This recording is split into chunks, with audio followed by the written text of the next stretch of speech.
ahora pues es un fin de semana especial porque Ujú. ayer fue en la madrugada nuestra, pero en la mañana romana fue enterrado el Papa Francisco, ¿no? Y eso es una noticia que ha conmocionado al mundo y además se dieron cita varios mandatarios, Donald Trump, el presidente Lula, Macron de Francia, y no estuvo la presidenta Dina Boluarte porque el Congreso no le dio permiso, lo que nos obliga pues a volver a mirarnos el ombligo a ver qué está pasando en el país. Y una de las crisis que tenemos y que tiene que ver con la inseguridad, que es la preocupación principal de los peruanos, es la crisis carcelaria.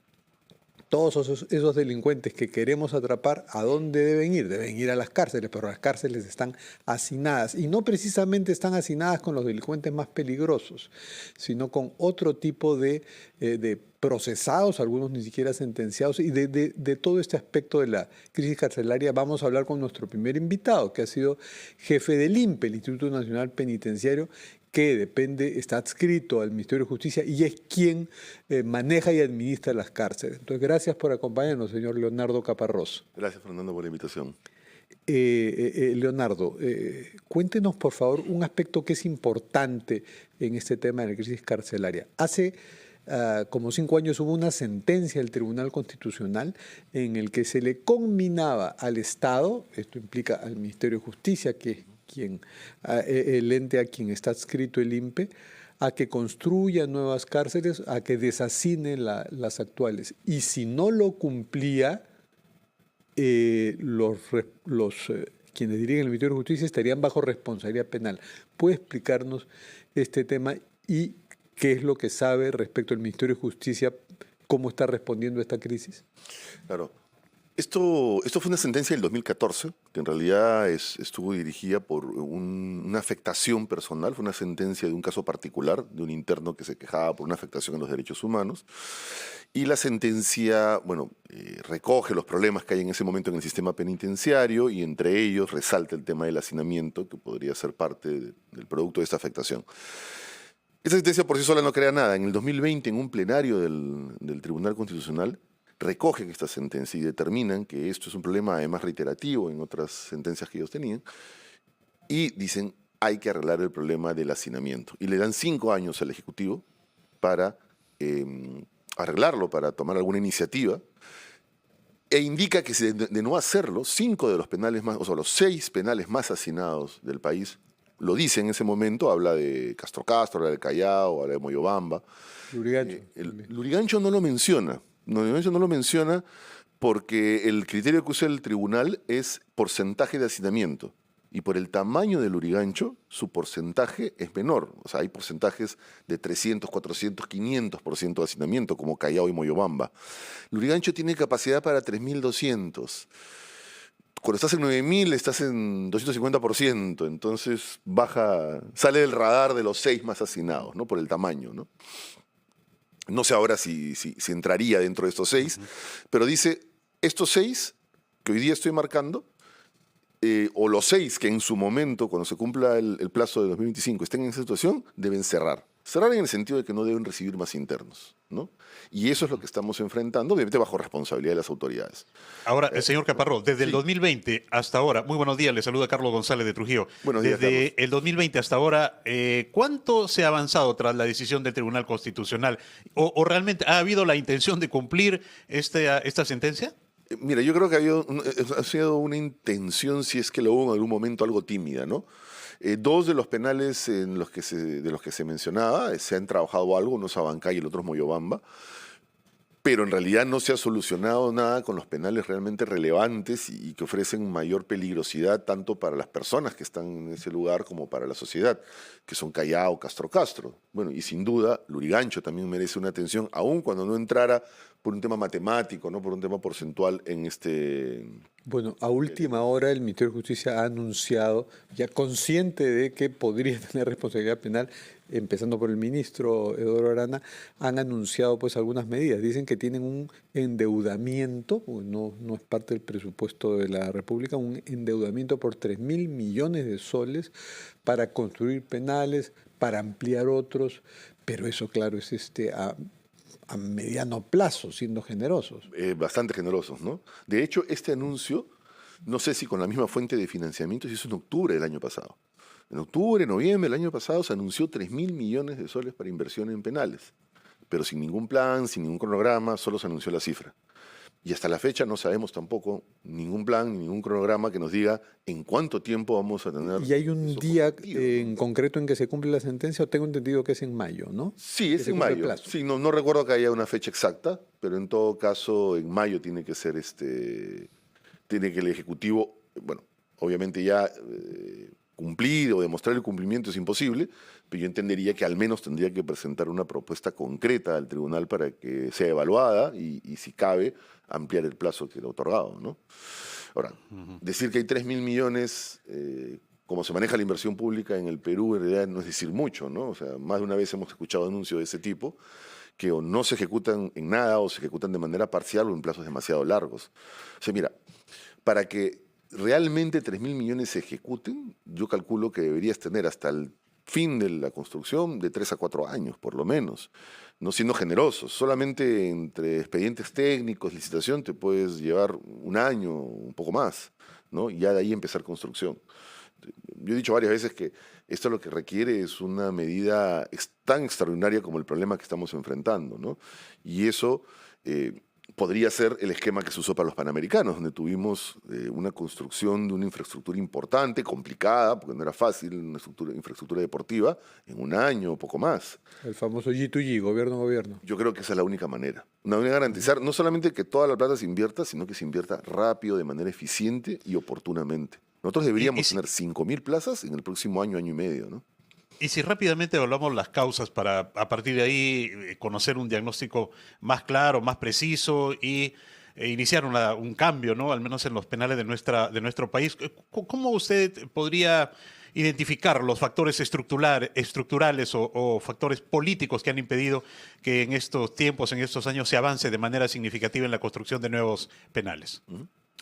Sí, claro, mira, el primero creo que claramente es el presupuestal, ¿no? O sea, el Ministerio de Economía ve por encima del hombro al INPE, ¿no? O sea, el INPE tiene retraso presupuestal en casi todos los niveles, ¿no? Logístico, el sueldo del personal, si bien ha habido unos incrementos, sigue siendo, si no el más bajo, uno de los más bajos del Estado, cosa que parece increíble. ¿Un agente del INPE suele ser de la policía? No, No. es un mix, porque se ha ido estructurando de a pocos, ¿no?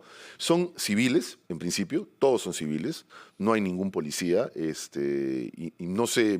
Pero tienen entrenamiento para lidiar con situaciones de violencia. Tiene un entrenamiento, es poco, la escuela duraba un año, no sé cuánto esté durando ahora, pero el tiempo de duración un año, y así como se hace en la policía, muchas veces se le saca con 3 meses, 2 meses, 4 meses, ¿no? Dependiendo de las necesidades y del apuro y del presupuesto, ¿no? Porque hay un tema bien perverso en el presupuesto de personal, ¿no? Tú lo pides, me pasó a mí, te lo dan, no sé, en julio en vez de dártelo en enero. Y debe haber mucha corrupción.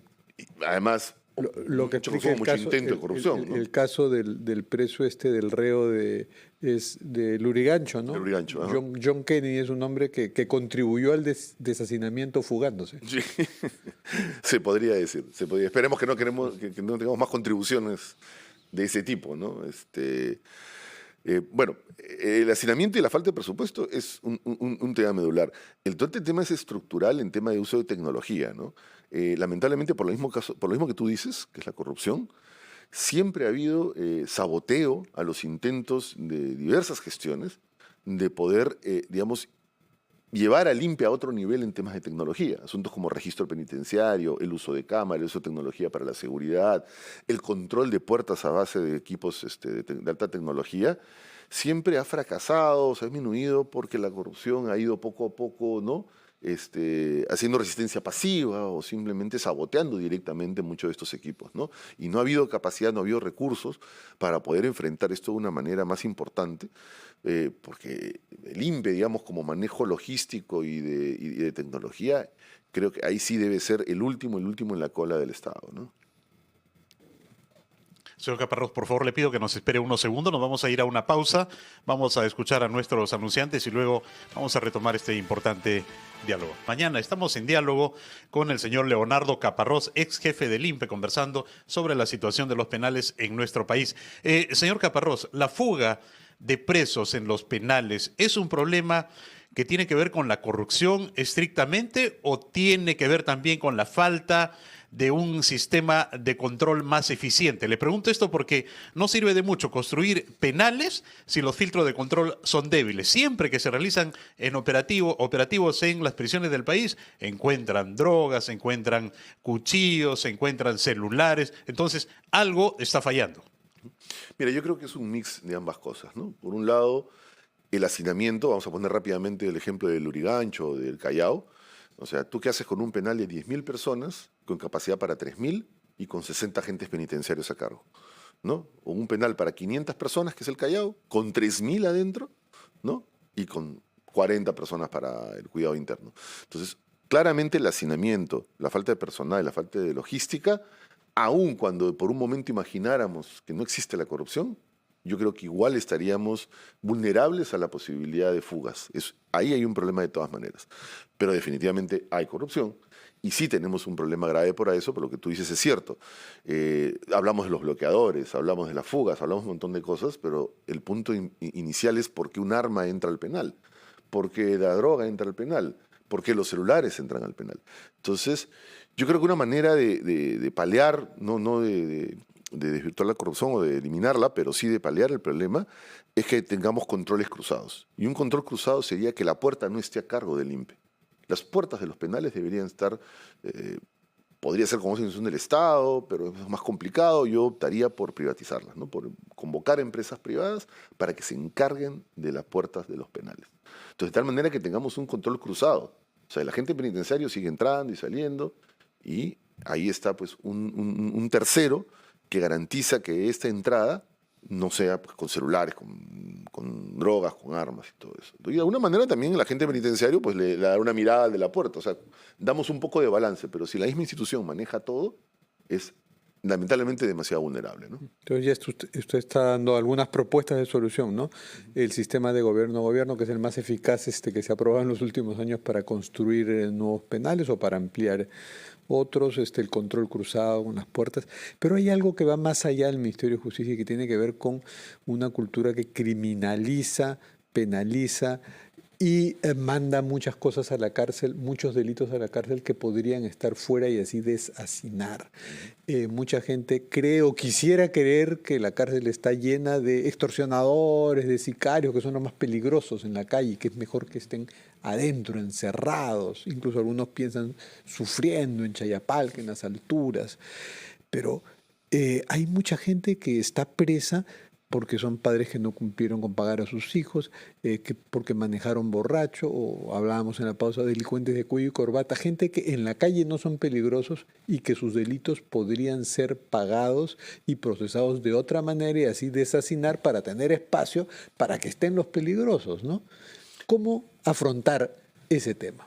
Mira, sin duda, hay un tema de política criminal que ya involucra además al Poder Judicial y a la Fiscalía, y al Congreso definitivamente, que está muy mal manejada, ¿no? O sea, nosotros tenemos un populismo criminal enorme, ¿no? O sea, todo lo volvemos un delito.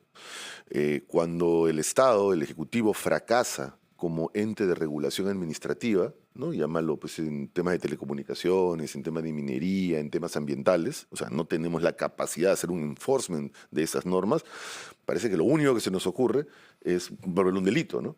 Cosa que ha sido igual de ineficiente, porque esta criminalización no ha evitado ni reducido los problemas que tenemos con esas actividades administrativas. Entonces, a eso tienes que sumarle un poder judicial lento, ¿no? Ineficiente, que tiene 70-80% de la población penitenciaria procesada, ¿no? Ni siquiera sentenciada. Entonces, eso ya es un problema de por sí. Luego viene ya la caracterización de los delitos y, como tú bien dices, quiénes son peligrosos en la calle, que es lo que deberíamos buscar. O sea, yo no quiero un asesino, yo no quiero un violador, yo no quiero una persona de ese tipo en la calle. Entonces, por eso la restrinjo. Pero hay un montón de delitos que son de mucho menor peligrosidad y algunos de ninguna peligrosidad para la calle, ¿no? O sea, corrupción. O sea, la persona que está por corrupción o que está, por ejemplo, por estafa, es un peligro en la calle mientras que sea funcionario público o mientras que tenga la capacidad de poder seguir estafando a la gente. Pero si no tiene esa capacidad, yo creo que podríamos buscar otras maneras, igual de justas, ¿no? que afecten a estas personas y que sancionen su comportamiento, ¿no? Los grilletes electrónicos es una opción, por ejemplo, para Pero eso. los jueces, Importante. los jueces no dictan sentencias con grilletes electrónicos. No quieren. Ahora, ¿Por qué no quieren? hay que decir algo también cierto, Fernando y Carlos, y es que un poco la culpa también la tenemos nosotros como sociedad y medios de comunicación, ¿no? Porque cuando pasa algo, desde la tribuna, cárcel, que se vaya preso. Y si por alguna razón peregrina a un juez se le ocurre dar una medida más moderna, ¿no? Una comparecencia, corrupción, seguro la han pagado. Entonces también, o sea, no quiero echar todo la causa de ese tema, pero sí eso también hace que los jueces y los fiscales muchas veces digan, no, yo doy nomás y ya que se arreglen más arriba, ¿no? En la siguiente instancia. Porque, claro, tiene miedo, tiene preocupación de la reacción de la ciudadanía y, por ende, de la prensa, ¿no? Que responde pues, normalmente a los pedidos, a clamores de la ciudadanía, y esto distorsiona más el tema. Entonces yo creo que hay un tema que hay que cambiar culturalmente como sociedad, desde nosotros como ciudadanos, los medios, y yo, por supuesto, también las instancias de gobierno y el Congreso, tener un poco de labor pedagógica y explicar, oye, mira, hacemos esto, porque esto va a ser mejor, porque vamos a asesinar las cárceles. Hay otro tema que yo quiero tocar sobre ese punto que tú estás diciendo, Fernando, que es importantísimo, que es la juventud. O sea, el promedio es 25% de la población penitenciaria, perdón, chicos menores de 25 años o máximo de 30. Entonces, eso también merece un tratamiento especial, ¿no? Es cierto que algunos de estos chicos lamentablemente ya están pues, en situaciones de violencia, en entornos complicados, algunos ya han matado, pero eso no es la mayoría. Hay un montón de chicos que están ahí por haber cogoteado, por haber simplemente arranchado, ¿no? Por haber entrado de noche, porque ahora todo es robo agravado, ¿no? Entrar de noche es robo agravado, 2 personas es robo agravado, o sea, son muchos los agravantes que hay para tener sentencias de 12 a 15 años.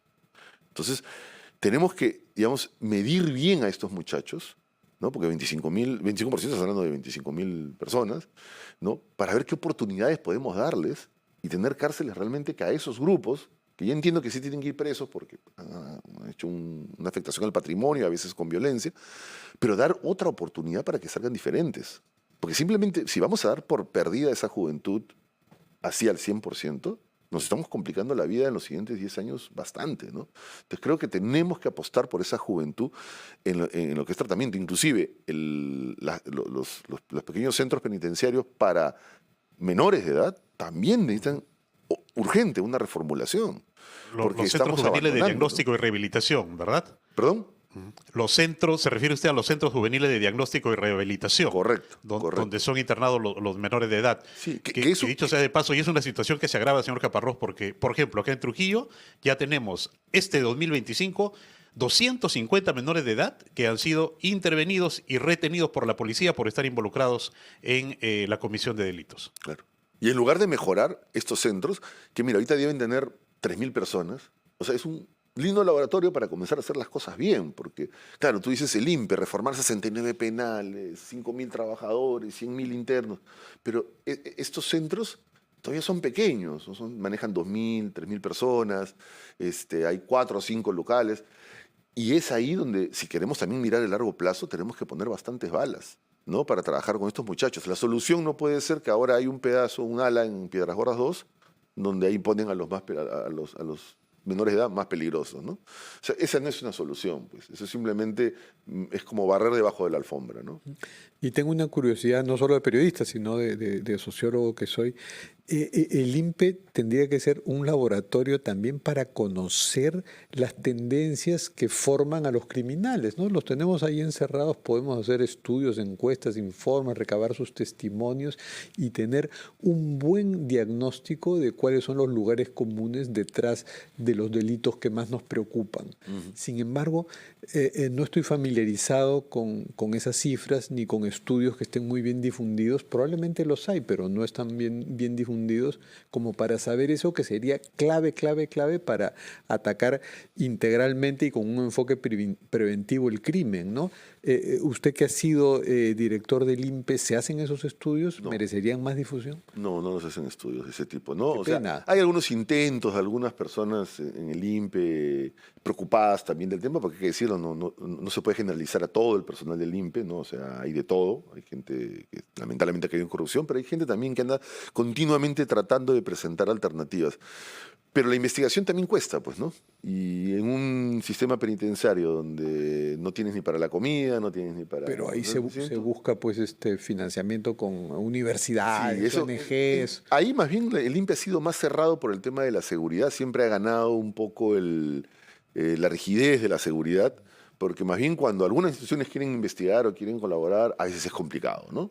A veces es complicado porque no, la seguridad, entonces las instituciones se terminan aburriendo, tienen problemas para entrar, tienen problemas para entrevistar, que si no te dejan entrar una cámara, que si no te dejan entrar un micrófono, en fin, hay bastantes limitaciones. Pero ahí podemos conocer las raíces del mal. No, por supuesto, por supuesto. O sea, yo creo que es un lugar donde se haría investigación, pero es que, mira, te voy a decir algo más que yo no entiendo por qué no pasa. Hay un anuncio que hizo la señora Boluarte, que para mí es oscuro, ¿no? O sea, ella dijo, hemos desactivado 1.000.000, ya no me acuerdo si es una cifra grande, teléfonos que eran usados por los criminales, ¿no? Entonces, si eran usados por los criminales, ¿no?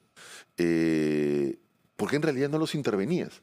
¿No? ¿Y por qué no sacabas información de ahí? ¿Por qué me vienes a contar esta historia? Lo que querías contar es que gracias a los teléfonos que teníamos identificados a los criminales, hemos hecho estas capturas. Esa debería ser la noticia. Y eso es un poco lo que yo te digo del INPE, ¿no? O sea, así como tú dices que investigación sociológica, académica, que es importante, o sea, el INPE o las cárceles debería ser una fuente para la policía de información, pero preciosa, digamos, ¿no? O sea, para poder seguir. Si hay tanta seguridad de que todos los crímenes, como ese se dice, que para mí es una exageración, pero que todos los crímenes salen de la cárcel y que todo se maneja desde ahí, qué cosa más fácil. O sea, conoces la base de los criminales, sabes de dónde salen las llamadas, probablemente sabes hasta quiénes son. Entonces, ¿por qué esa información no está siendo usada y por qué no estamos viendo un montón de capturas fruto del seguimiento que le hacen pues a los teléfonos o las personas que están internadas y que se comunican con la calle, quienes van a visitarlos, ¿no? Si es que también esa es otra fuente o otro canal de conexión, ¿no? Entonces, creo que se está desaprovechando kilos de información de todo tipo, desde académica hasta de inteligencia, para poder combatir la criminalidad que se podría obtener a los penales si hubiera el esfuerzo, la organización, para que realmente los canales de inteligencia, los canales de intervención telefónica, entraran a los penales de una manera importante, porque se debe hacer, pero probablemente se hace, digamos, por un caso puntual o por algo que surgió, ¿no? Pero no de manera pasiva, como una política, digamos, ¿no? Vamos a estar entonces atentos a ver, Fernando, señor Caparrós, lo que ocurre en mayo, ¿no? Que se cumple el plazo de 5 años que dio la sentencia del Tribunal Constitucional para que se solucione el problema de la sobrepoblación en las prisiones del país. Vamos a ver qué justificación hay, porque es imposible que se pueda cumplir esa sentencia pues en mayo. Muchísimas gracias, señor Leonardo Caparrós, ex jefe del INPE, por este diálogo con RPP. Muy amable y muy buenos días. Gracias a ustedes. 8 de la mañana con 32 minutos. Fernando, nos vamos a una pausa, actualizamos los titulares de la media hora y luego regresamos con más aquí en Ampliación de Noticias. Volvemos.